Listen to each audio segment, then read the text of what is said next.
Florence, 1512. November, rain. Niccolò Machiavelli sat in a damp cell, wrists raw from manacles, waiting to be tortured. 3 weeks earlier, he'd been second chancellor of the Republic, advisor to princes, commander of armies, architect of foreign policy. Now, a suspected traitor awaiting the strappado. But here's what they don't tell you about this moment. Machiavelli wasn't destroyed by the Medici family's return to power. He wasn't destroyed by political enemies or bad fortune. He was destroyed by something far more insidious. Something inside him that he couldn't see until it was too late. Something that destroys more men than war, plague, or treachery combined. The same thing that's destroying you right now, even as you deny it. Your ego. And here's the question that will haunt you. What if everything you believe about confidence, self-image, and personal power is backwards? What if the very thing modern culture celebrates, strong ego, self-belief, unshakable confidence, is actually the mechanism through which you guarantee your own destruction? Stay with me.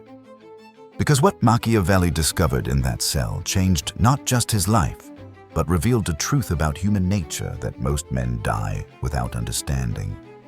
Chapter 1. The Pride. Florence, 1502. 10 years before the cell, 10 years before the fall. Niccolò Machiavelli strode through the Palazzo Vecchio like he owned it. At 33, he was the youngest second chancellor in Florentine history. Smart, ambitious, indispensable. The Republic needed him. Or so he believed. That summer, he'd been sent as envoy to Cesare Borgia, the Duke Valentino, the most dangerous man in Italy. Son of Pope Alexander VI, conqueror of the Romagna. The man who'd murdered his way to power and made it look like strategy. Machiavelli was fascinated. He watched Borgia consolidate power with surgical precision, eliminate rivals, terrify enemies, inspire fanatical loyalty in subordinates. This wasn't just military conquest, it was psychological mastery. One evening, in Borgia's war camp, Machiavelli witnessed something that would haunt him forever. A messenger arrived with news. The Duke's father, Pope Alexander VI, had fallen ill. Possibly poisoned. Definitely dying. Borgia's face revealed nothing, but Machiavelli, trained in reading men, saw the flicker. Fear. Just for a moment. The Duke dismissed the messenger and turned to Machiavelli. "You look thoughtful, Florentine." "I was thinking, Your Excellency, that even the greatest power depends on circumstances beyond our control." Borgia laughed, not with humor, with something darker. "You see clearly. Most men don't. They believe their power is personal achievement, not fortunate alignment of circumstances." He poured wine. "I've conquered the Romagna. Men fear me. Cities surrender at my approach. But if my father dies..." He didn't finish the sentence. Machiavelli leaned forward. "What would you do? What any intelligent man does. Prepare for the worst while hoping for the best." Borgia's eyes hardened. "But most men don't. You know why?" "Why?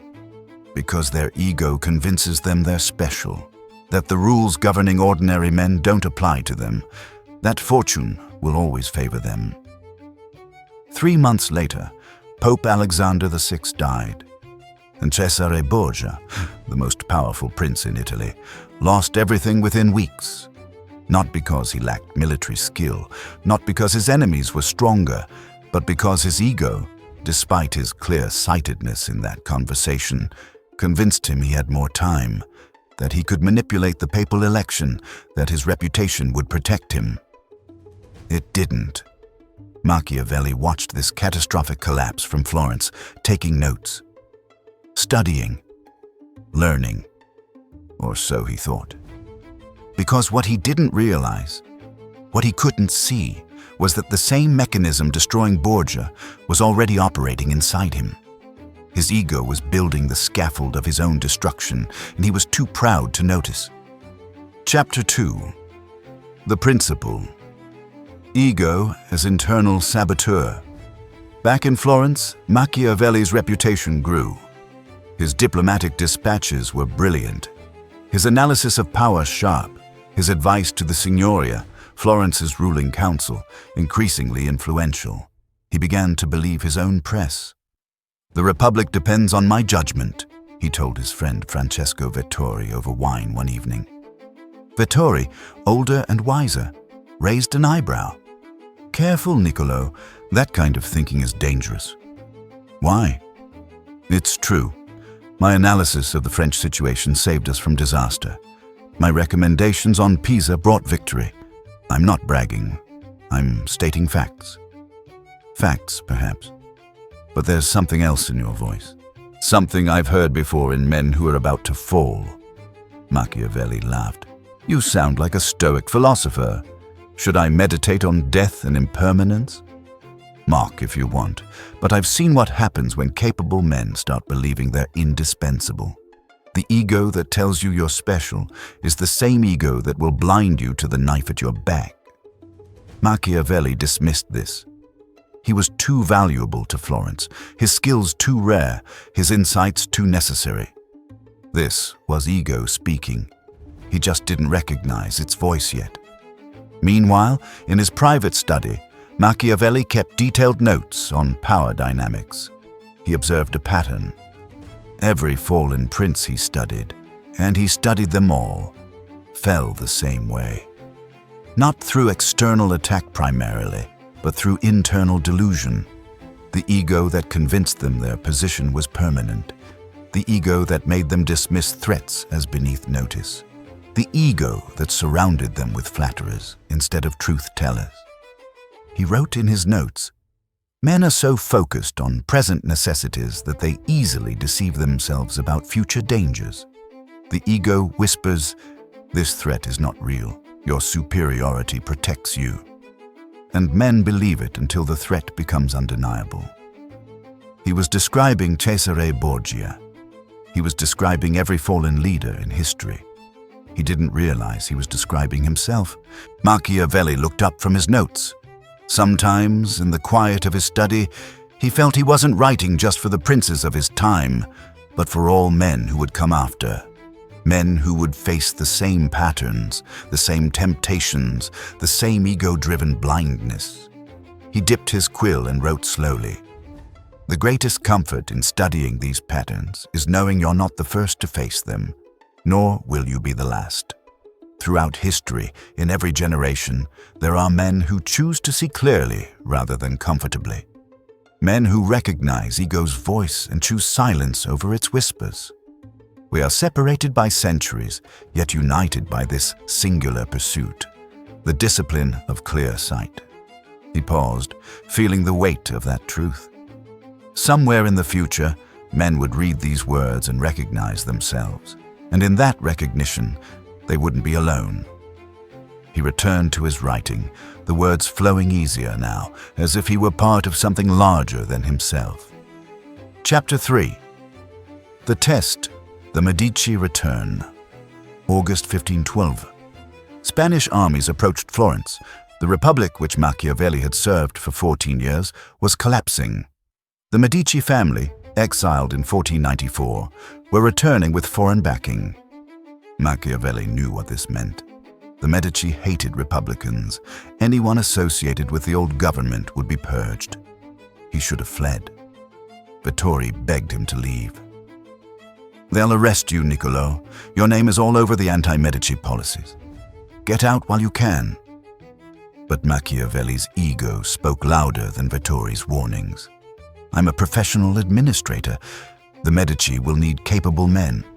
My expertise transcends factional politics. They'll see my value." This is what ego does. It makes you believe you're the exception to patterns that destroy everyone else. September 1st, 1512. The Medici entered Florence. September 7th. Machiavelli was dismissed from his position, all offices revoked, forbidden from leaving Florentine territory. He was stunned. How could they not see his value? How could they dismiss someone of his capabilities? Ego had convinced him his skills made him irreplaceable. Reality showed him he was entirely replaceable. But worse was coming. February 1513. A conspiracy against the Medici was discovered. Machiavelli's name appeared on a list found in a conspirator's pocket. He wasn't actually involved, but that didn't matter. The guards came at night, dragged him from his small farm, threw him in the Bargello prison, and here, finally, brutally, ego's protective delusion shattered. Chapter 4. Warrior Psychology. The mechanism of self-destruction. In the cell, waiting for torture, Machiavelli's mind worked differently than it ever had before.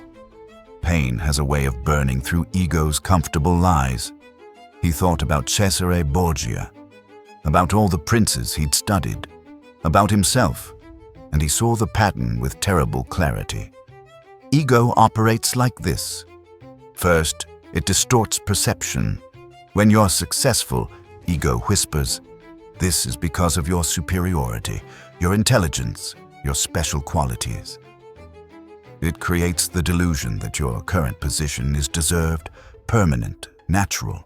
This makes you blind to circumstantial factors. Luck, timing, others' contributions, the temporary nature of all advantage. Machiavelli realized he'd believed his position in the Republic was based on merit alone. He'd ignored that his position depended entirely on the Republic's survival. When the Republic fell, his indispensable skills became worthless instantly. Second, it corrupts your inner circle. Ego makes you surround yourself with people who confirm your superiority. The person who challenges you.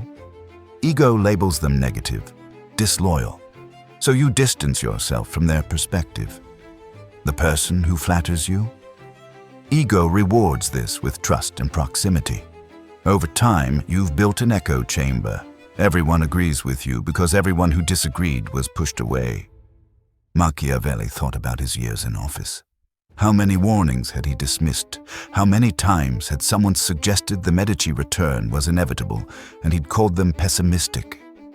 His ego had filtered out information that contradicted his narrative of personal indispensability. Third, it prevents learning. When you fail, ego immediately finds external explanations. Bad luck, others incompetent, unfair circumstances. When you succeed, ego claims full credit. Your brilliance, your hard work, your superiority. This asymmetric accounting prevents actual learning. You don't learn from failure because ego externalizes blame. You don't learn from success because ego doesn't analyze actual causal factors. Sitting in that cell, Machiavelli saw his entire career through new eyes. How many mistakes had he made but never learned from because ego blamed others? How many successes had he taken credit for while ignoring luck and others' contributions? Fourth, it makes you underestimate threats. Ego tells you that competitor is inferior, that danger is exaggerated, that warning is pessimistic. So you ignore threats until they're undeniable. By then, it's too late to prepare. Machiavelli remembered the warnings about the Medici. All the signs of their return, his ego had filtered them as noise, not signal. The guards came. They took him to the strappado, torture by suspension, arms tied behind the back, dropped repeatedly. 6 drops. The pain was indescribable. Between drops, Machiavelli's mind was strangely clear. Perhaps pain burns away the ego's protective fog. He thought, every prince I studied fell this way. I documented it, analyzed it, wrote about it, and I still couldn't see it operating in myself. This is ego's greatest trick. You can study it intellectually while it operates on you emotionally. Knowledge isn't protection. Wisdom requires something deeper. After the 6th drop, they took him back to his cell. He couldn't move his arms properly for weeks, but something in his mind had shifted, broken, transformed. The ego that had protected him with comfortable delusions was dying, and in its death, something clearer was being born. Chapter 5. The first transformation, Letters from Exile, March 1513. Machiavelli was released, not because he was innocent, he couldn't prove that, but because the new Pope, Leo X, a Medici, declared a general amnesty. He returned to his small farm outside Florence, banned from the city, stripped of position, forbidden from political involvement. At 44, his career was over. Old Niccolò would have been destroyed by this. His ego would have found endless external explanations, blamed others, maintained the delusion that he deserved better. New Niccolò did something different. He started writing letters to Vittori, now ambassador to Rome, and in these letters, you can see the transformation. "My dear Francesco," he wrote, "I've learned something in my fall that I couldn't see in my rise. I believed my skills made me valuable. They didn't. They made me useful temporarily. There's a difference I was too proud to understand." He continued, "The ego tells you that you're special, that you've earned your position through superiority, but position is circumstantial. When circumstances change, position evaporates. And the ego that protected you from this truth leaves you completely unprepared for reality." But here's where it gets interesting. Machiavelli didn't just document his realization. He began studying it systematically. He went back through history, Roman, Greek, contemporary, looking for the pattern of ego-driven destruction, and he found it everywhere. Julius Caesar, brilliant military leader, warned repeatedly about the conspiracy against him. Ego told him he was too beloved, too powerful, too necessary to be threatened. He dismissed the warnings. They stabbed him 23 times on the Senate floor. Alexander the Great conquered the known world by 30. Ego convinced him he was divine. He died at 32, probably poisoned by his own generals, because ego made him unable to see the resentment building in his inner circle. Hannibal defeated Rome at Cannae in the greatest military victory in history. Then ego convinced him he could wait, that his advantage was permanent. Rome recovered. Hannibal died in exile, poisoned, defeated. The pattern was identical every time. Success, ego inflation, blindness to threat, catastrophic fall. What separated the men who survived from the men who fell? Not intelligence, not capability, not courage, humility. The ability to see clearly without ego's distortion. Marcus Aurelius ruled Rome for 19 years through wars, plagues, and betrayals. He survived because he practiced daily ego destruction through Stoic philosophy. Each morning, he reminded himself, "You're going to meet meddling, ungrateful, violent people today. Don't be surprised. You're not special. These difficulties are normal, expected, universal." This wasn't pessimism, it was accuracy, and accuracy is the prerequisite for strategy. Sitting on his farm, Machiavelli began writing what would become The Prince. Not as a celebration of power, but as a dissection of how power is actually gained and lost. The core insight: princes fall not primarily because of external enemies, but because of internal delusion.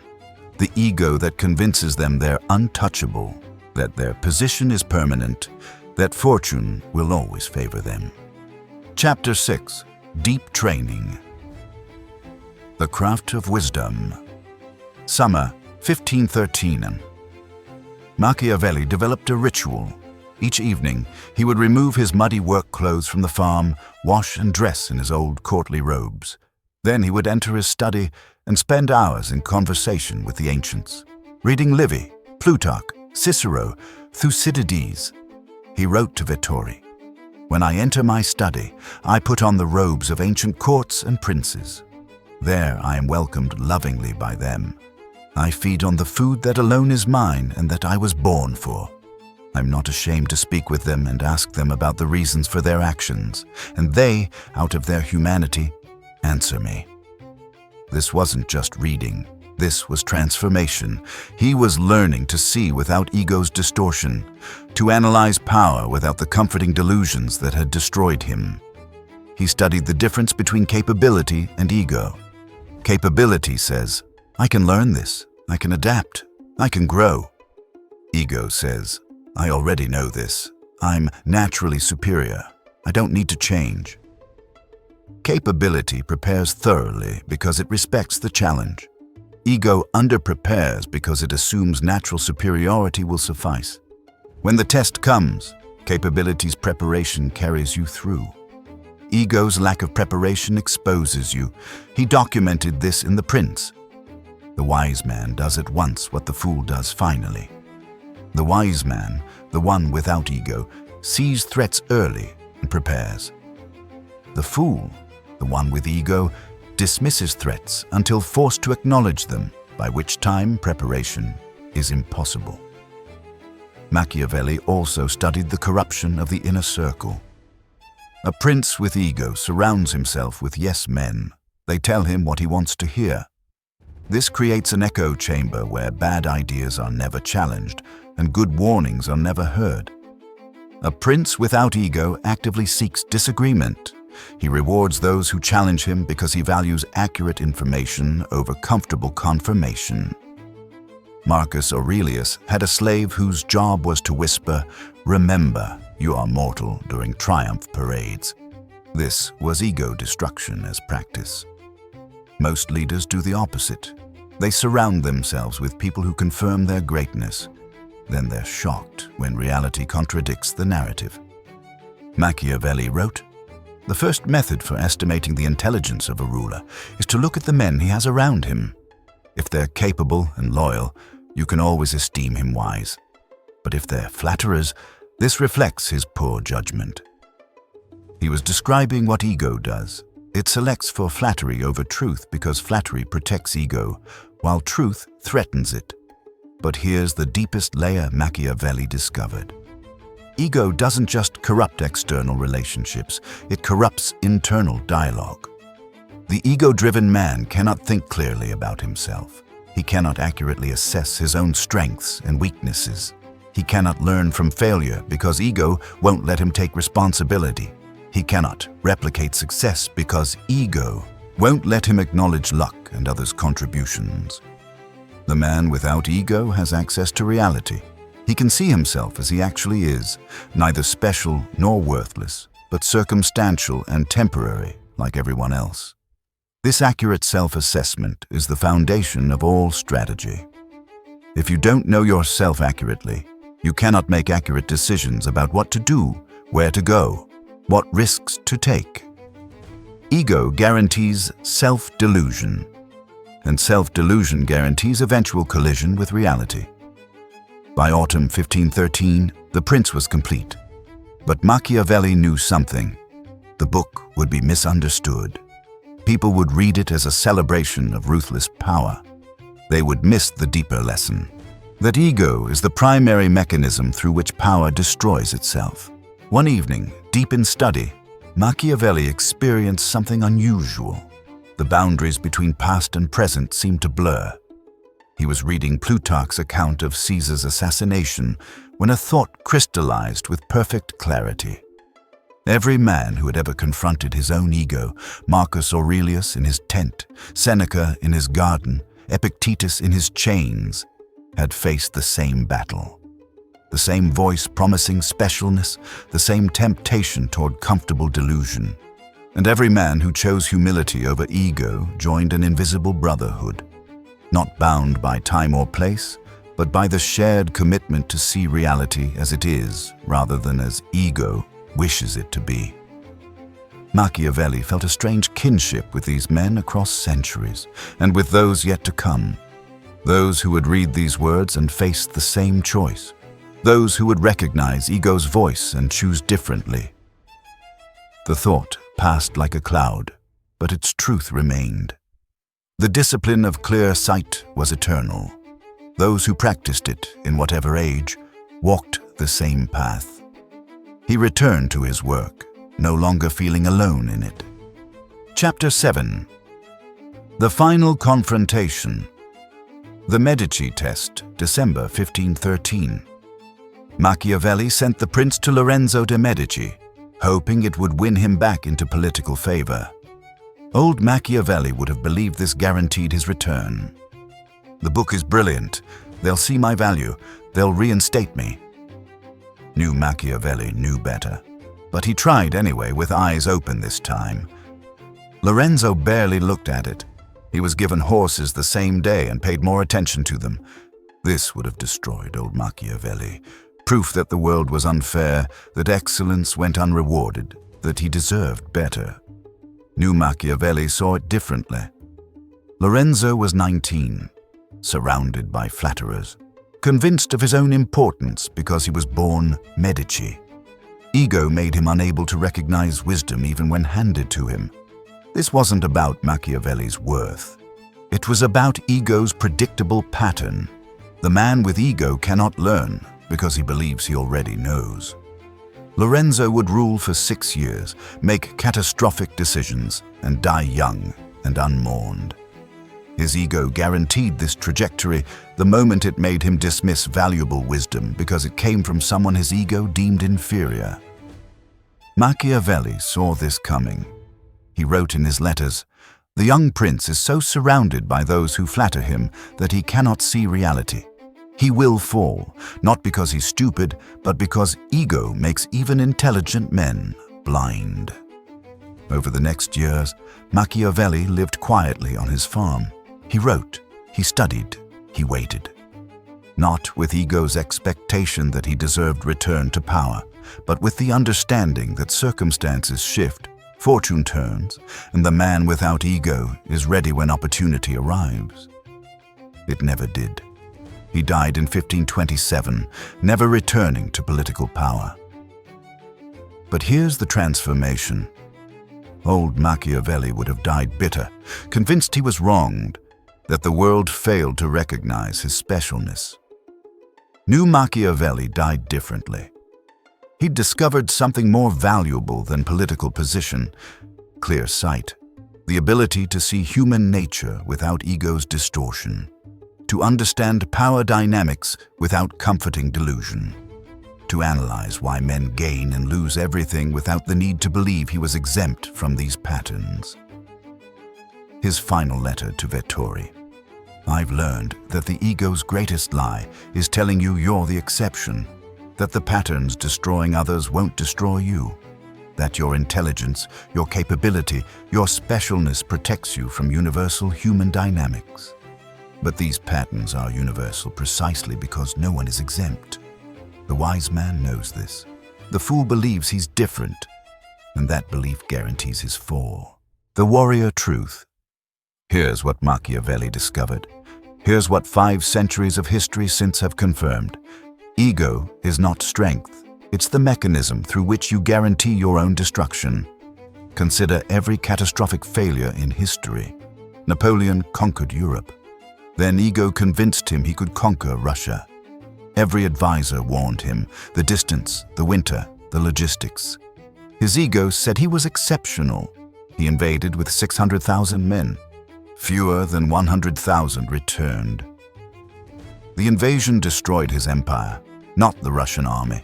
His inability to accurately assess threat because ego clouded judgment. Blockbuster dismissed streaming. They had resources to pivot. They had market position to dominate. Ego made them believe their retail model was permanent. Netflix destroyed them. Kodak invented the digital camera in 1975, then buried it. Ego made them unable to imagine a world where their film dominance didn't matter. They protected yesterday's business while tomorrow's business destroyed them. Hitler surrounded himself with yes men who confirmed his strategic genius. Officers who questioned decisions were removed or executed. His ego-driven military decisions, invading Russia, declaring war on America, refusing to retreat from Stalingrad, destroyed the Third Reich. The pattern is identical every time. Ego, distorted perception, bad decisions, catastrophic failure. What separates those who survive from those who fall? Not intelligence. Machiavelli was brilliant, and he still fell. Not capability. Cesare Borgia was perhaps the most capable prince of his age, and he lost everything. not resources. Rome had unlimited resources when barbarians destroyed it. The difference is ego versus humility. Ego says, I'm special. The patterns that destroy others won't destroy me. Humility says, I'm circumstantial. The patterns that destroy others will destroy me too unless I prepare. Ego creates blindness. You cannot see threats when ego filters them as beneath notice. You cannot learn when ego tells you that you already know. You cannot adapt when ego insists your way is superior. Humility creates sight. You see threats early, you learn continuously, you adapt quickly. Marcus Aurelius ruled for 19 years through wars, plagues, betrayals, because humility kept his perception clear. He practiced daily ego destruction. You're going to meet difficult people today. You're not special. These challenges are normal. Your advantages are temporary. Your position is vulnerable. This wasn't pessimism. It was accuracy. And accuracy is the prerequisite for survival when circumstances shift. Because circumstances always shift. Fortune always turns. Advantages always prove temporary. The man with ego is blindsided when this happens. I didn't see it coming. It's not fair. I deserved better. The man without ego is prepared. I saw this as possible. I prepared for it. Now I adapt. Here's Machiavelli's final lesson. Your ego isn't protecting you. It's creating the blindness that will destroy you. Every time ego tells you you're special, you're not. Every time ego tells you your position is secure, it's not. Every time ego tells you threats are beneath notice, they're not. The comfortable lie is believing your ego is your strength. The uncomfortable truth is that your ego is the weapon your enemies, and reality itself, will use to defeat you. The Philosopher's Lesson, Sant'Andrea in Percusina, 1527, Machiavelli's Final Summer. A young man from Florence came to visit. He'd read The Prince. He had questions. Signor Machiavelli, your book teaches how to gain and hold power, but you lost power and never regained it. Why should I listen to someone who failed? The question was designed to wound, to leverage Machiavelli's supposed ego against his teachings. Old Machiavelli would have been defensive, would have blamed others, would have insisted he deserved better. The old man smiled instead. You think I failed because I lost political position? Didn't you? No. I failed when I had political position but couldn't see clearly because my ego distorted perception. I succeeded when I lost position and gained clear sight. Most men never learn this distinction. They spend entire lives blind, calling their blindness success. He gestured to his study. Every evening I dress in my courtly robes and speak with the ancients. They teach me to see without ego's comfortable delusions. This is success, clear sight. Political position is just circumstance.